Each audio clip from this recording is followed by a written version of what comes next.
बेटी अस्मारा, तुम्हारी तबीयत कैसी? जी सर, मैं बिल्कुल ठीक हूँ। मैं इसलिए हाजिर हुआ था कि मैं चाहता हूँ कि अस्मारा दोबारा ऑफिस आ जाए, क्योंकि मुझे मेहनती और ईमानदार लोगों की ज़रूरत है। माशाल्लाह आपकी बेटी टैलेंटेड, मेहनती और ईमानदार है और काफ़ी अरसे से मेरे साथ काम कर रही है। मैंने 1-2 अपॉइंटमेंट किए थे, लेकिन मैं उनसे मुतमईन नहीं हो सका।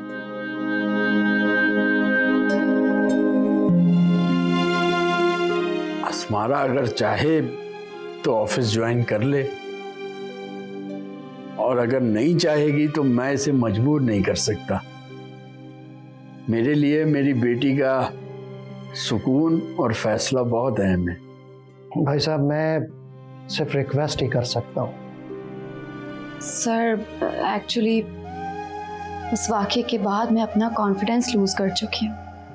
जहाँ मैं सर उठाकर जीती थी, वहाँ अब मैं सर झुकाकर शर्मिंदगी के बोझ तले दबकर नहीं रह सकती। देखो अस्मारा बेटा, तुम एक बहादुर बाप की बेटी हो और तुम्हारे मुंह से बातें अच्छी नहीं लगती, और ना ही तुमने कोई ऐसा काम किया है कि जिसके लिए तुम शर्मिंदा हो।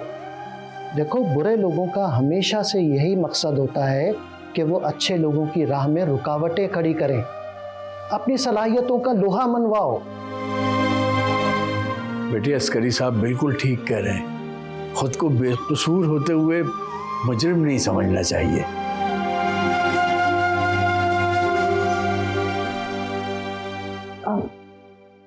ठीक है बा, फिर मैं कल से ऑफिस ज्वाइन करती हूँ। भाई ये हुई ना बात। अस्मारा बेटे, मैं चंद रोज में एक ज़रूरी काम के सिलसिले में सिंगापुर जा रहा हूँ, और तुमने हेड की कुर्सी संभालनी है और मैंने तुम्हारी सैलरी भी बढ़ा दी है। मैं चाहता तो कोई दूसरे को भी अपॉइंट कर सकता था, लेकिन तुम मेरी बेटी हो और मैं चाहता हूँ कि ऑफिस के तमाम एम्प्लॉयज़ पर एक अच्छा तासुर जाए। अपनी सलाहियतों को मनवाओ। तुम बाहिम्मत लड़की हो, नए चैलेंजेस को एक्सेप्ट करना सीखो। बहुत बहुत शुक्रिया। अस्मारा, जाओ बेटा, अस्करी साहब के लिए चाय वगैरह का इंतजाम करो। जी अब्बा। अरे नहीं भाई साहब, आपके साथ फिर कभी चाय पियेंगे। मुझे इजाज़त दीजिए। बहुत शुक्रिया। बहुत शुक्रिया। जीते रहो बेटा।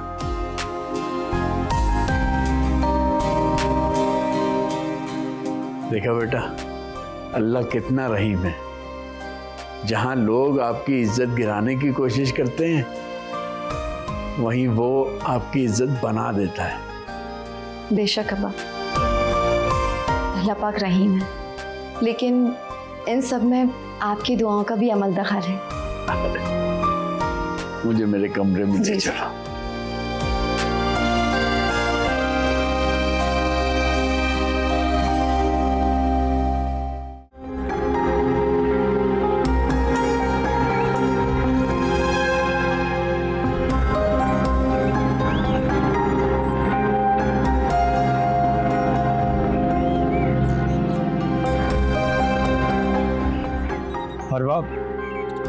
फरवाब,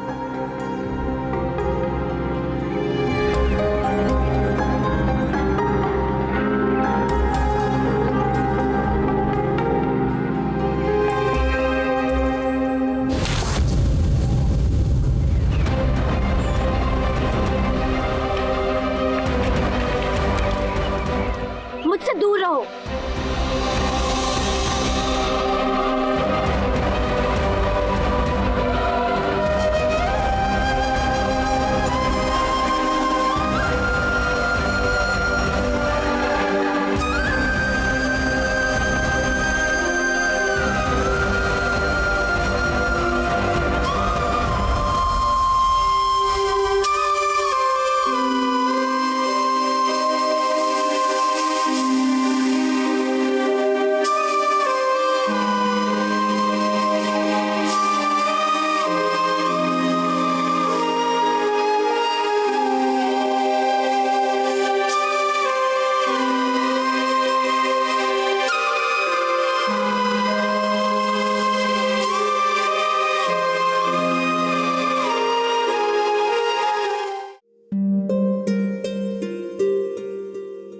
अस्सलाम वालेकुम आंटी।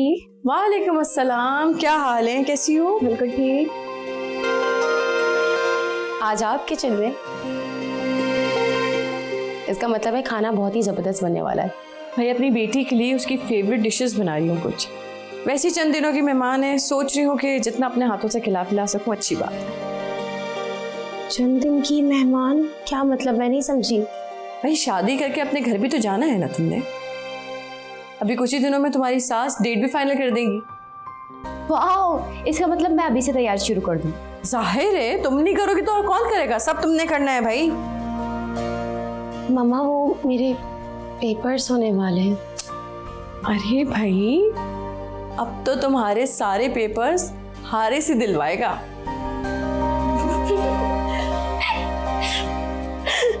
अच्छा जाओ फ्रेश हो जाओ, मैं जब तक खाना बना रही हूँ। चलो।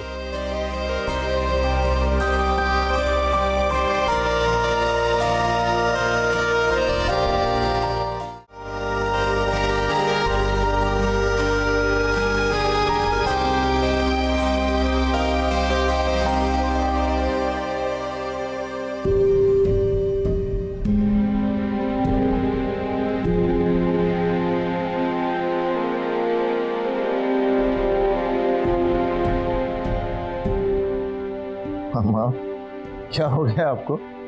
आज रिवायती माओं की तरह भूखे मार रही हैं मुझे। माँ तो माँ ही होती है, रवायती हो या गैर रवायती। नमाज पढ़कर आई थी, बेटे को मैं दुआएं भी नहीं फूंक सकती। फूके फूके किसने ठोका आपको? बिल्कुल फूके। बाजू का क्या हाल है? बस जरा इस पे जोर पड़ता है तो बहुत दर्द होता है। फिजियोथेरेपिस्ट ने कहा है इसको ज्यादा से ज्यादा मूव करें। ख्याल रखा करें माँ। तुम ख्याल रखा करो ना। मैं तो ख्याल रखता हूँ आपका। कैसा ख्याल? बात तो मेरी तुम मानते नहीं हो, उल्टा खफा हो जाते हो। मैं बहुत हर्ट होती हूँ। अच्छा बताइए क्या मानना है? मान लो मैं तुम्हारी शादी की डेट फाइनल करने लगी हूँ। प्लीज कुछ मत कहना।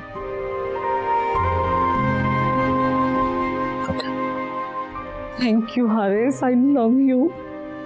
So proud. Thank you. I love you too, Mama.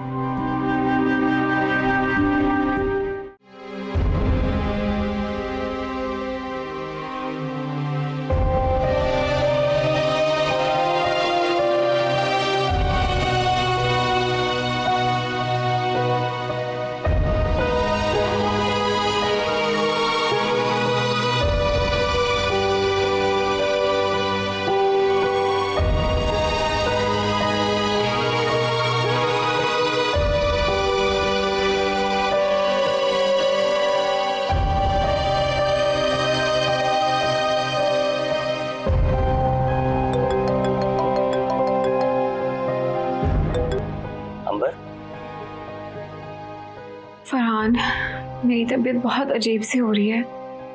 कुछ समझ नहीं आ रहा, घबराहट हो रही है। मैं तो खुद शहर से बाहर हूँ। एक काम करो, अम्मी और तलावत को खाओ। बल्कि रुको, मैं खुद कहता हूँ। तुम मुझे डॉक्टर के ले जाओ ना फरहान। हौसला करो, ले जाते हैं। अच्छा एक काम करो, अपनी अम्मी और स्मारा को भी वहां से बुलवा लो। बाय। फरहान,